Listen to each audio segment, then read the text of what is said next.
It's a big night of high school sports in our community. The News 8 Highlight Zone starts now. Good evening, I'm Greg Wawrinek. And I'm Brian McClune. After tonight, two teams will be tied for first in the MVC with 2-0 records.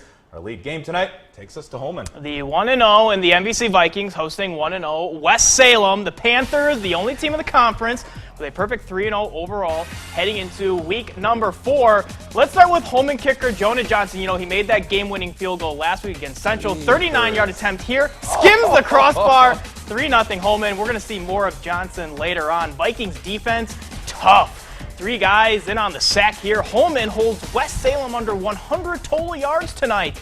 And Holmen, they're just going to grind away on the ground. Kyle Cable, 9 yards to the end zone, 10-zip at the break. The Vikings will start with the ball in the second half. Hand off to Brett Holden, and he's going to run away from everyone. 59-yard scamper to the house. It's 17-0. And so I said earlier we would see more from Jonah Johnson.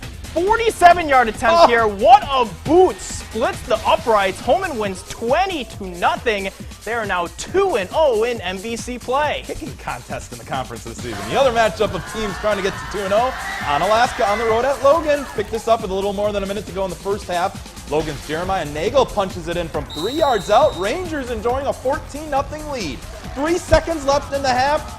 Don't be confused. This isn't Aaron Rodgers to Jeff Janis in the playoffs. It's Austin Larson throwing it up to Hank Olson, who's going to bring it down 23 yards away. A big momentum shift going into the locker room. Third quarter now, more Hilltoppers. Larson to Ray Heilman, 35 yards away. Blocked extra point, so Logan leads 14-13. Still in the third, Anna driving again, but Logan's defense stepping up big. Ethan Hainwall picks off the pass at the goal line. That ends the threat. Fourth quarter, ONALASKA's still down by 1, and Nathan Levinsky is going to show off his leg strength. Powering in from 6 yards away, Anna takes a 21-14 lead, and that would be the final in a comeback victory. First city football matchup of the season has Aquinas and Central squaring off over at UWL. Mid-first quarter, Aquinas' fourth down screen pass to Mason Viner picks up the first down and gets them to the 12. And 4 plays later, another fourth down. This time, Central's David Hayden there for the interception. Brings it all the way back inside the Aquinas 30. Sets up a 1-yard run for Trevin Van Echtern. Makes it 8-0. Red Raiders then down a punt at the 1-yard line. A.C. Riley stones the rusher in the backfield. It's a safety. After another Van Echtern rushing TD, Central with the final possession of the first half. Van Echtern to Jamar Davis, who makes the catch. Comes right to the corner of the end zone. I almost get my knees taken out on the play. It's 20-0 at half, and Central wins 32-8. I'm happy you're still standing here. Another rivalry showdown. This game has Toma hosting Sparta. The first quarter, Toma's Damian Hernandez catches a wide-open pass, scores the first touchdown of the game. A few plays later, we're going to see a solid catch from Sparta's Nick Church as he's soon going to be tackled by Toma's Connor Perry. This was a tie game going to the final quarter. Toma scores a touchdown in the final minute. They win 22-17. This week, the first MSHSL football state rankings of the new season was released. 5 area teams receiving recognition, of course. That includes 3-time defending state champion Caledonia. They're ranked number 2 in 2A, home opener against Triton. Second half action here. Caledonia is up 21-6.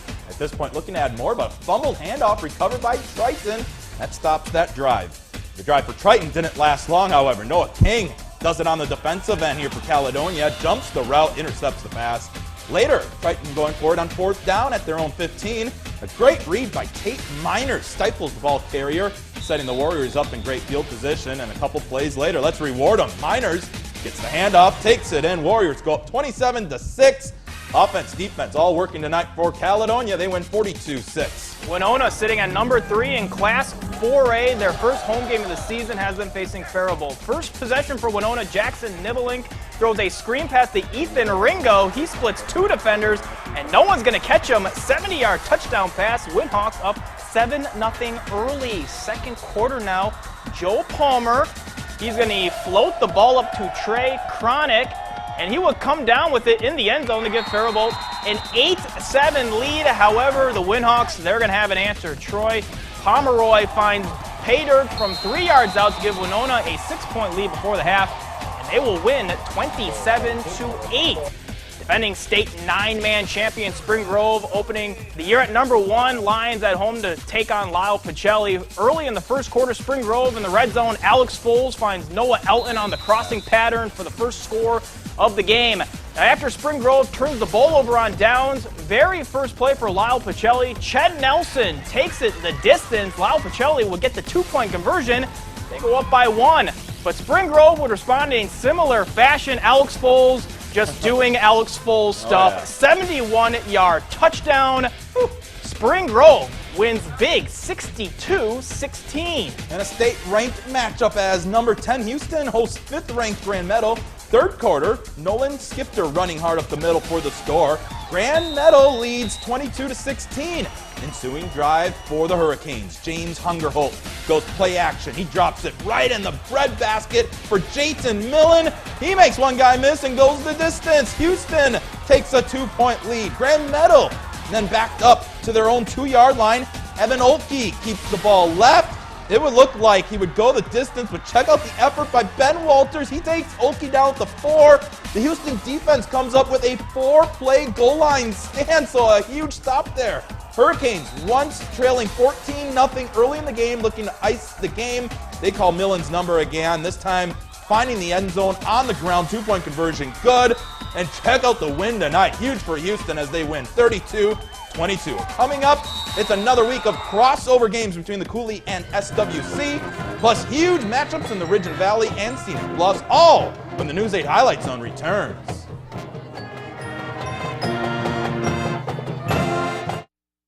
Taking on River Valley, as we just heard, both with huge conference opening matchup next week. Second half, Westby leading 21-14, but River Valley moving the ball in the third.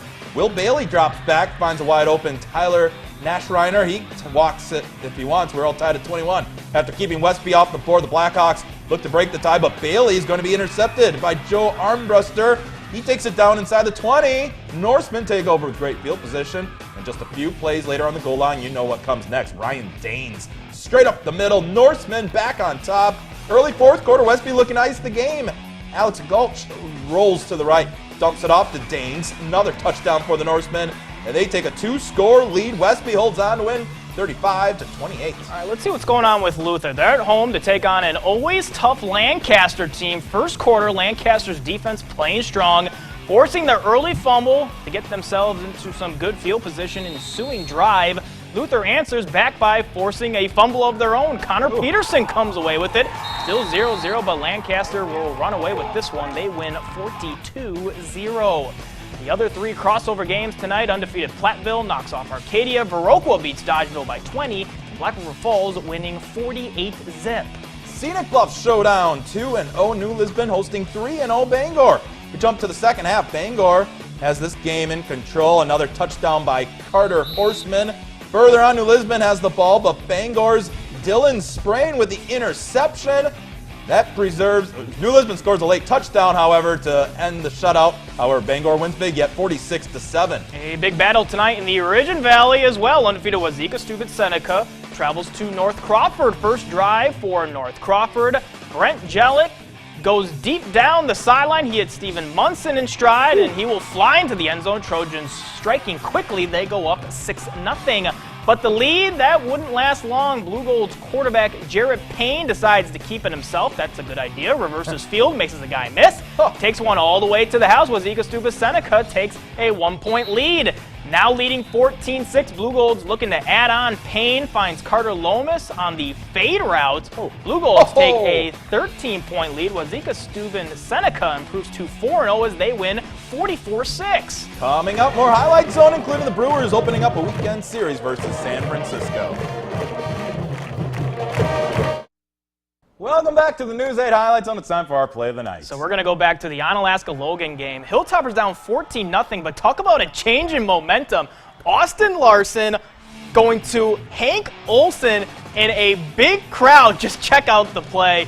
Oh, that just amazing play. Touchdown would allow Hilltoppers to win 21-14. We're out of time. Have a great weekend.